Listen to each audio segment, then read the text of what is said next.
Chapter 6. Juliet shouldn't have to see this. 6 soldiers have rounded up almost 30 civilians, a mix of men, women, and children, and they're going to kill them. It's basically a firing squad. They'll just go down the row, pop, pop, pop, and then drag the dead bodies away. Put them into an incinerator, clean it up, nice and simple. It's disgusting. I'm not sure what the soldiers are waiting for, though. Maybe they need final approval from somewhere, but there's a slight delay as they talk amongst themselves. It's raining really freaking hard, so that might have something to do with it. Honestly, they might not even be able to see where they're shooting. We should be taking advantage of this opportunity. This weather might end up helping us out in the end. I squint against the rain and take a closer look at the people, trying hard not to lose my head. They're not doing too well, and I'm not either, to be honest. Some are pretty hysterical, and it makes me wonder how I would do in a situation like that. Maybe I'd be the guy in the middle, standing there with absolutely no expression on his face. He looks almost like he's accepted what's going to happen, and somehow his certainty hits me harder than the tears. A shot rings out. Damn it. A guy on the far left falls to the ground, and I'm shaking with anger. These people need our help. We can't just hang back and watch 30 unarmed, innocent people get killed when we could find a way to save them. We're supposed to be doing something, but we're standing here for some bullshit reason I can't understand because Juliet is scared or Kenji is sick, and I guess the truth is, we're just a bunch of crappy teenagers. 2 of whom can barely stand up straight or fire a weapon, and it's unacceptable. I'm just about to say something. I'm about to yell something, actually, when Kenji lets go of my hand. About goddamn time. We charge straight ahead, and my gun is already up and aimed. I spot the soldier who fired the first shot, and I know I need to fire. There's no room for hesitation. I get lucky. He goes down instantly. 5 more soldiers to take out. Soldiers I'm hoping I won't recognize. And I'm doing my best, but it's not easy.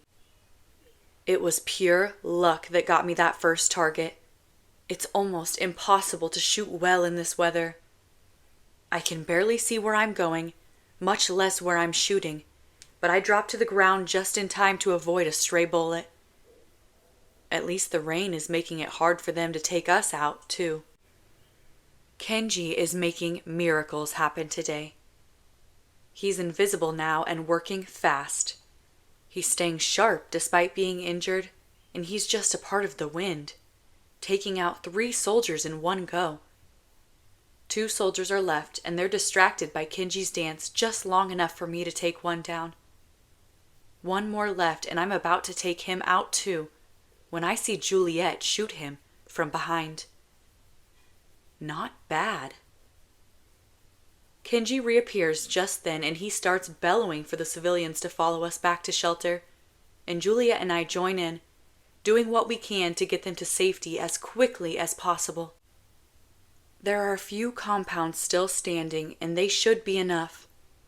The civilians can get inside and away from the battle, as well as the storm brewing in the sky.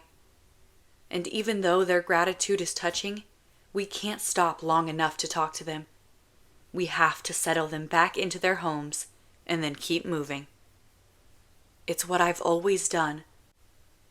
Always keep moving. I glance at Juliet as we run, wondering how she's holding up, and for a second I'm confused. I can't tell if she's crying or if it's just the rain streaking down her cheeks. I'm hoping she'll be okay, though. It kills me to see her deal with this. I wish she didn't have to. We're running again, charging through the compounds now that we've gotten the civilians back into their homes. This was just a stop on the way to our final destination, We haven't even reached the battlefield yet, where point men and women are already trying to keep reestablishment soldiers from slaughtering innocent civilians. Things are about to get much, much worse. Kenji is pulling us through a half-demolished landscape. I know we're getting closer to the action now because there's so much more devastation here. Units falling apart and half on fire, their contents strewn everywhere. Ripped couches and broken lamps, clothes and shoes and fallen bodies to step over. The compounds feel like they could stretch on forever, and the farther we go, the uglier it gets. "We're close," I shout to Kenji. He nods, and I'm surprised he even heard me. I hear a familiar sound. "Tanks!" I call out to him. "You hear that?" Kenji shoots me a bleak look and nods. "Let's move," he says, making a motion with his hand. "We're not far now." It's a fight to get to the fight, the wind whistling hard in our ears and slapping sharply against our faces. Angry raindrops pelting our skin, soaking our hair. I'm frozen to the bone, but there's no time to be bothered by it. I've got adrenaline, and that'll have to be enough for now. The earth shakes under our feet as a harsh, booming sound explodes in the sky.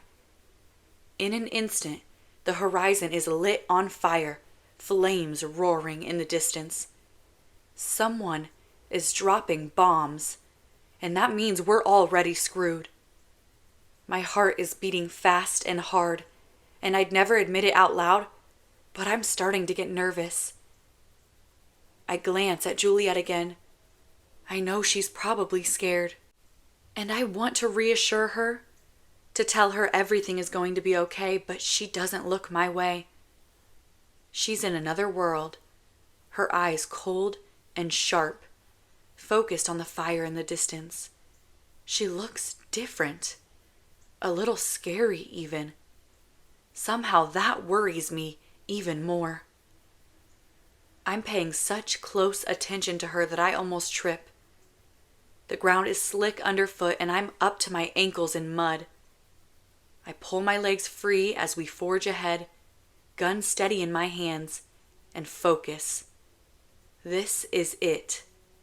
This is where it's all about to get very serious, and I know enough about war to be honest with myself. I might walk onto that battlefield with a beating heart and be dragged off with a dead one. I take a deep breath as we approach. 3 invisible kids walking through the compounds. We make our way over fallen units, broken glass from shattered windows. We sidestep the garbage strewn about and try not to hear the sound of people screaming. And I don't know about the rest of us, but I'm doing my best to fight the urge to turn around and run back to where we started. Suddenly, James is the only person on my mind.